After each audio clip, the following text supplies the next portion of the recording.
Our first speaker this afternoon is Mary O'Brien. Mary has a PhD in botany and serves as the Utah Forest Program Manager for the Grand Canyon Trust from 2003 to present. She has served as a staff scientist with conservation organizations since 1981, including Northwest Coalition for Alternatives to Pesticides, Environmental Law Alliance Worldwide, the Hells Canyon Preservation Council, and her work is focused on alternatives to current management of toxics in public lands, and is author of Making Better Environmental Decisions, an alternative to risk assessment. I asked Mary's permission to include, this isn't in her allowed 150-word bio, but I liked on her website, part of her bio says she thinks that hiking and backpacking are particularly good ways to spend a day on Earth. Yeah. Well, I've been coming to Restoring the West conferences for several years now.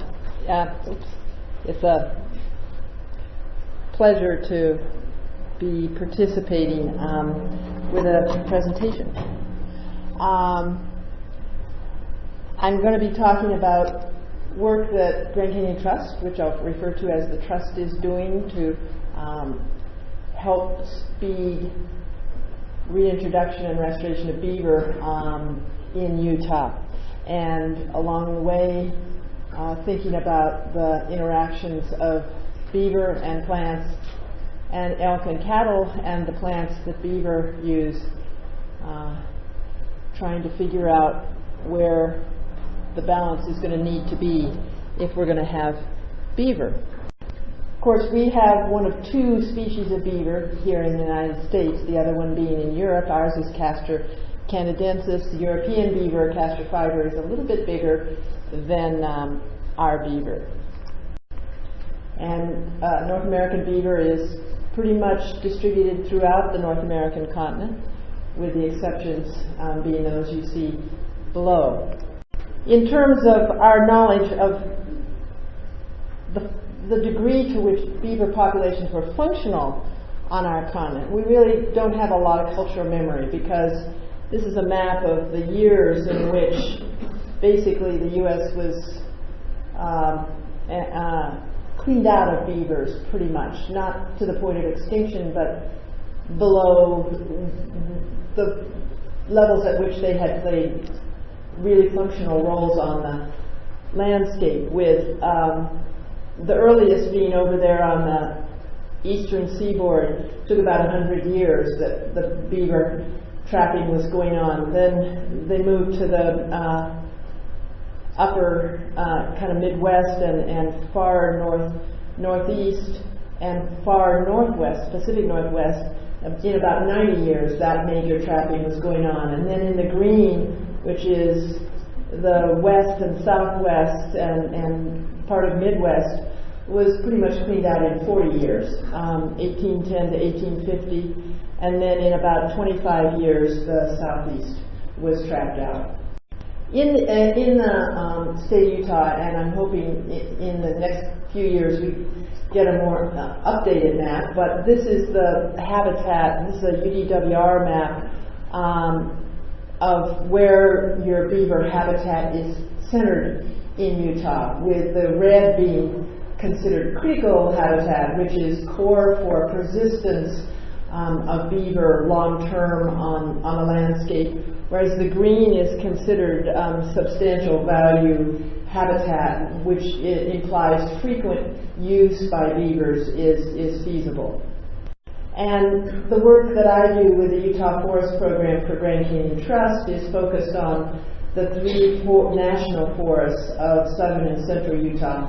The lowest, most southern being Dixie, then the blue set of units being the Fishlake, and the far northern, the more northern and far eastern being the Manti-La National Forest.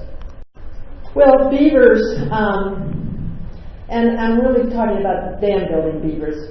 Dams, as David Macaulay, architecture author, wrote, change everything. That is their job. And this is a pretty stark photograph from the Wasatch Uinta National Forest in Strawberry River, just separated by 3 months. The first photograph taken just as beaver were being either reintroduced or came back into that particular stretch, August 2002, and then the next photo being October 2002.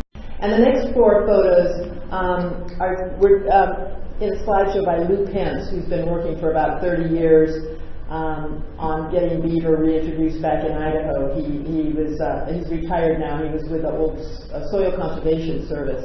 And he took these 4 photos, and the first one is actually a different season than the second. But if you notice, this kind of V-shaped shrub will be in all 4 photos. But it's just interesting to look at the 4 photos. They were taken over a period of 4 years, not at the exact same time of each year. But this is the just when beaver were being reintroduced back to this creek.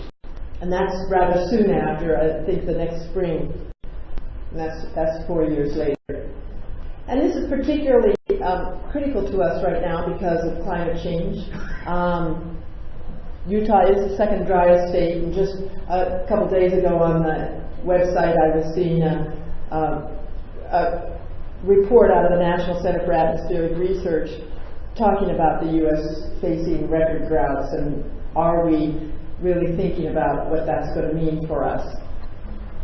And there's a number of commonalities in this climate change, climate scientist models that point to certain things pretty likely, particularly down in this southern part of Utah where I work. Less snowfall and earlier snow melt, which means earlier spring runoff and reduced or absent late season flows, that is, streams becoming ephemeral.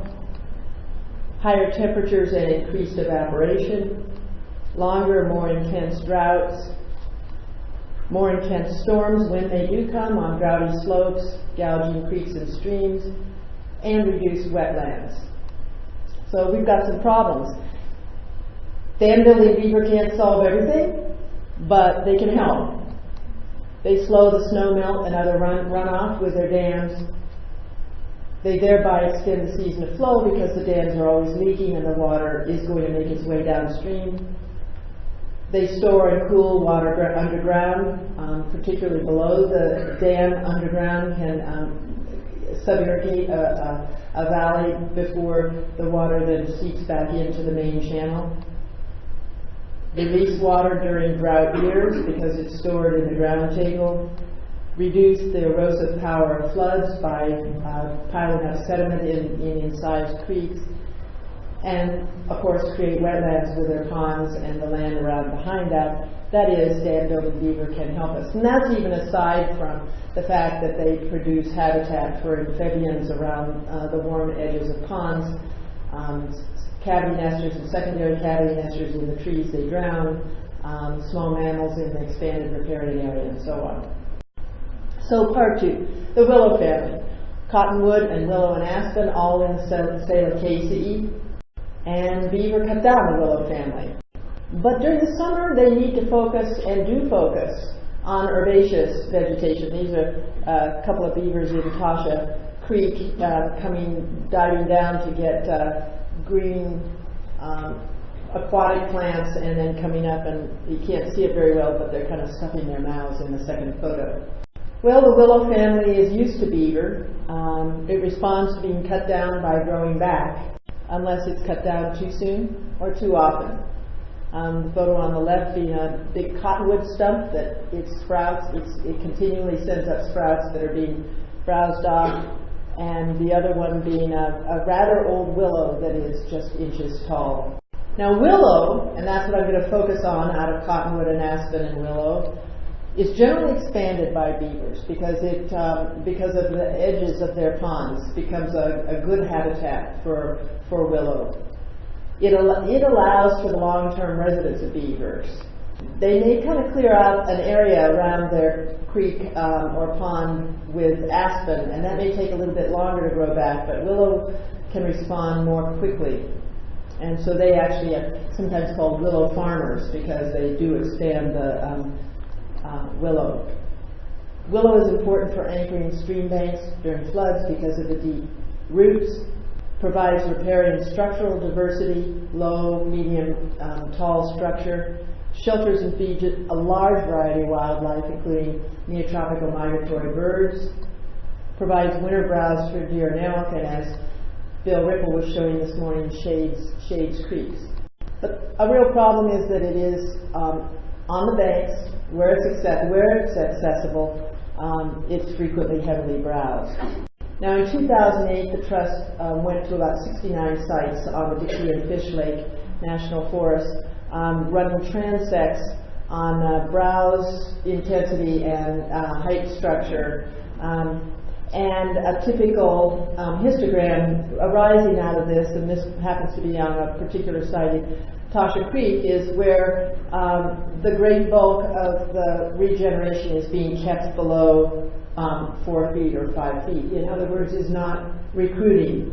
Now, other sites are quite bifurcated with very, very tall old ones, 10, 12 feet, Geyer, Booth, Whiplash, and so on, and then very short ones that are browsed. So in this chart, the great bulk is below 3 feet. And we did, on 29 of the sites, tried to pretty much separate elk and cattle browsing by running the transects just before cattle came in for the season on that pasture, and then immediately after. In the case of Tasha Creek, on that particular site, the tallest willow leaders, 58% of them had been browsed, and willow subleaders, which we measure, we look at the browse condition of the leader and any subleaders 6 inches vertically below the tallest leader, and in the case of willow, 6 inches to either side, so in a foot diameter. It had been pretty heavily browsed before the cattle came in, 58% of the tallest leaders, and then 62% after the cattle left, and about 65% of the subleaders had been browsed, and by the time cattle left, 76%. And another site, again, you get that histogram. This is on Left Fork Creek, where the green is Aspen, the orange is Salix Booth willow. And again, this bunching up over below 4 feet, actually mostly 3 feet and below. And you see that in the field there. A lot of those kind of lumps are very small willow. In this case, when we measured the browse just before cattle came in, the tallest willow leaders had been browsed 25%. By the time the cattle left, 6 weeks later, 67%. And 63 and 95% of subleaders. Overall, when we combined all 69 sites, you saw the same problem with willow probably suffering the most in terms of the depression of that 4.1 to 6 foot, whereby there's tall old ones and they make it up to 4 feet and can't get up further. And this is a big problem in terms of long-term sustainability of the willow on the landscape there. In 2010, Utah adopted its Beaver Management Plan for the first time. And one of the things it talks about is conducting site-specific evaluations prior to introducing beaver, to include consideration for the presence of suitable habitat, and in particular, food for them and construction materials. And to encourage agencies, land management agencies, and private property owners to support, to manage riparian habitat for aspen, willow, and cottonwood, to support translocated beaver populations. In the 3 forests, this is the sites, about 120 streams were listed as potential for reintroduction of beaver, and 87 of them are on the Dixie Fishlake and Manti-La South. We put together level 2 riparian inventories on all 3 forests. An example here is on the Fishlake on streams over 6 kilometers long, whereby this is what is the suitable habitat according to the contractor that was analyzing the streams for many things. This is the length of the stream. This that goes up and down, the second line, is what proportion of that stream has suitable habitat of beaver, and that's the occupied beaver. Right there, but a lot of it absent or almost non-existent. This summer we did 21 creeks on Boulder Mountain and 5 on Fishlake last year and this year to assess beaver sign and the availability of food construction materials. When we go to beaver sign, we GPS the location of lodges and dams, whether they're historical or present or active, and so we can track this over time in the future. And we do the food and construction materials assessment in 100-foot by 100-foot blocks from 300 feet above the upper dam to 300 feet below. And we're looking at distance from the water back, how far is the willow band, where does the aspen start, its height structure, a qualitative, kind of semi-quantitative estimate of browse, and then we go on to the next 100 and 100-foot block, river right and river left. So there's a couple of places where we're running the transect tape back 100 feet and then judging what is the condition of the willow within that 100-foot block.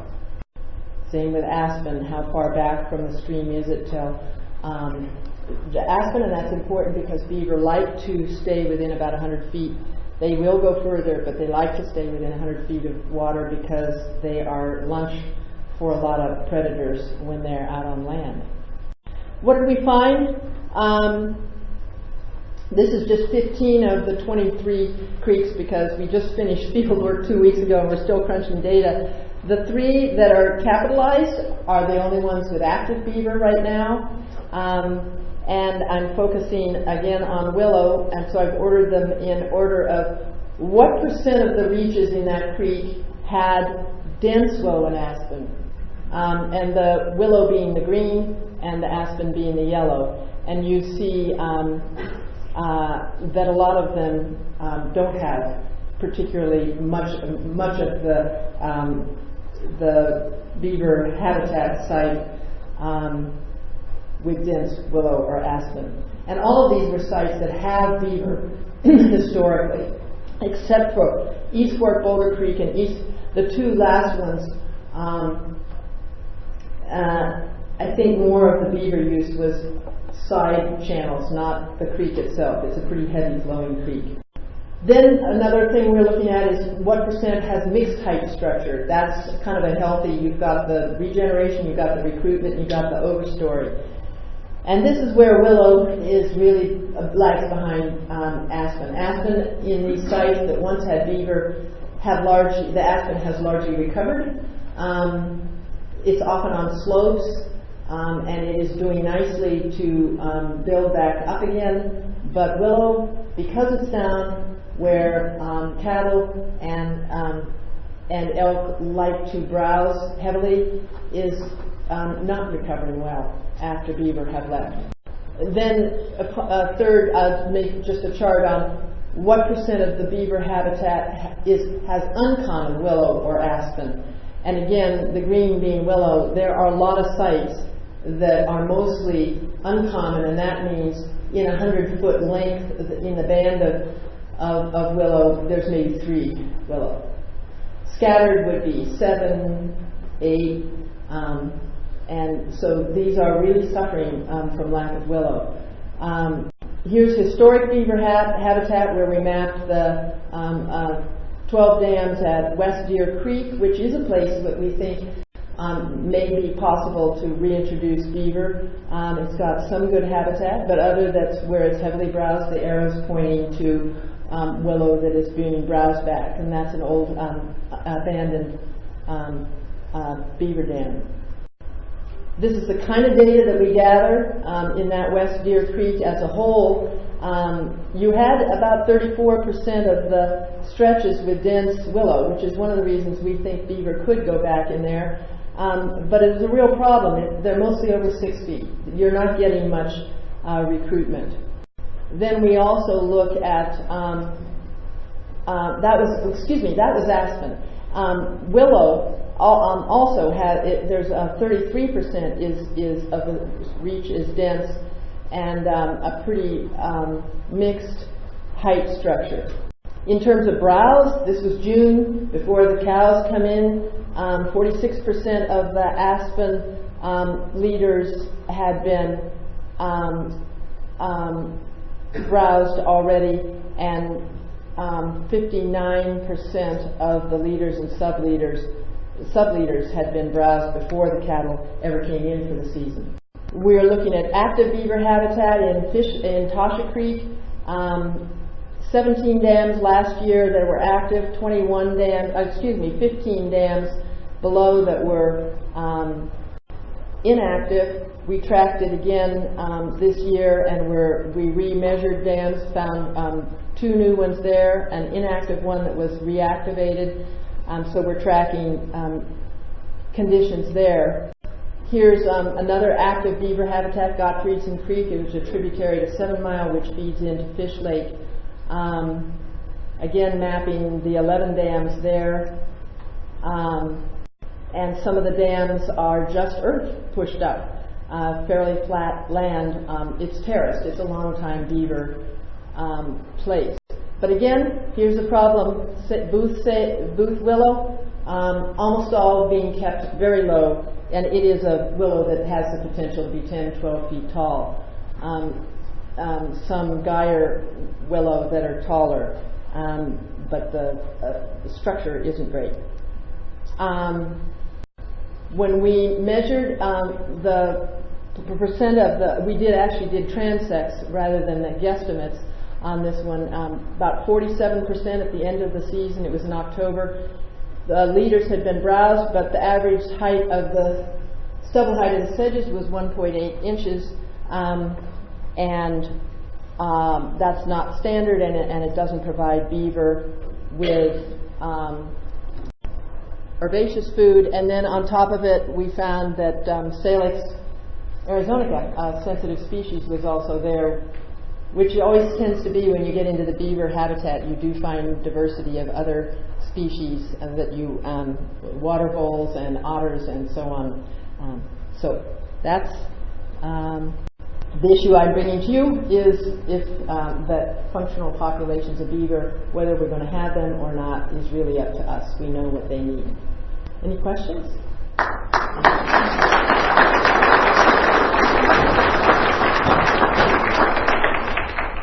have questions. I don't know if you can tell this or not based on the, it would depend on the population of the elk, but did you see any preference for one willow over another? We haven't got that down yet. We're gonna, and again, we just finished our field season at 9,000 feet a couple weeks ago when we got rained out, and we're going to be kind of looking at the different willows closely. And we're going to be expanding the assessments much more broadly off of Boulder Mt next year. So it's a question that we're going to want to know. But something like Arizona willow is really vulnerable because it doesn't grow above 6 feet. So it's always in browse height, and it is a sensitive species for the forest. And it's getting, then it's available for lunch all the time. Any other questions or thoughts? Yeah. I have a 2-part question. First of all, based on the data that I assume you're bringing to the Forest Service, are they making any movements towards addressing what might be an overbrowsing problem, either by elephant or livestock? And then 2, based on your data that I assume you're bringing to the Division of Wildlife Resources, are they honing in on any creeks where they might do an active beaver reintroduction based on their own recovery plan? Well, those are both good questions. One is about whether the Forest Service is responding to this concern about lack of recruitment of willow and cottonwood. I didn't have any cottonwood pictures because we were working higher elevations this summer, but we will be in those. And the answer is a resounding yes. The 3 forests of southern Utah, Dixie, Fishlake, and Manti-La, are all now planning a forest plan amendment on riparian management, which is going to be huge, to look at what is your desired conditions for the riparian areas. Question about UDWR, we're working a lot in the southern region. We're keeping in contact with Teresa Bonzo. We're going to be bringing all our creeks that we assessed and our thoughts on where our most possible reintro sites, finding out where they're thinking the most possible sites are. We're going to have a woman, kind of legendary live trapper, Sherry Tippy from Colorado, is going to be training UDWR folks in live trapping.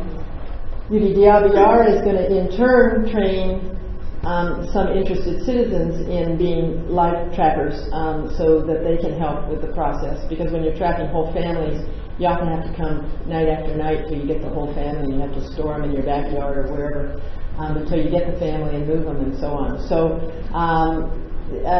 UDWR seems to be moving forward on, they just published their new transplant, live trapping and transplant protocol.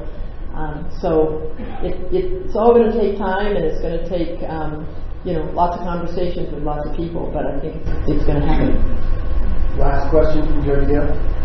Yes, in your presentation you referred to browsing by livestock and young bulls. In your research methods, how did you differentiate, or how did you try and identify the difference between the two species on who was grazing and what?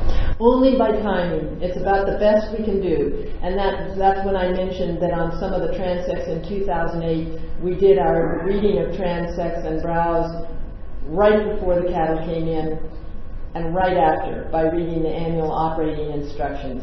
And it was generally the case, as I gave in two examples. In one case, the ungulate grazing, browsing prior to the cattle coming in had not been very high, but by the time cattle left, it was very high. In another one, it was high already, and it wasn't much higher after the cattle left. So, but what is generally the case, what we found, it's cumulative. They add on to each other. They have a lot of overlap of feeding habits. Cattle spend more time in the riparian area, but that's the only way we can separate it. On the assumption that mostly the elk aren't browsing while the cattle are in there, which is a messy assumption, but it's the best we can do. Yeah, thanks. Thank you, Mary.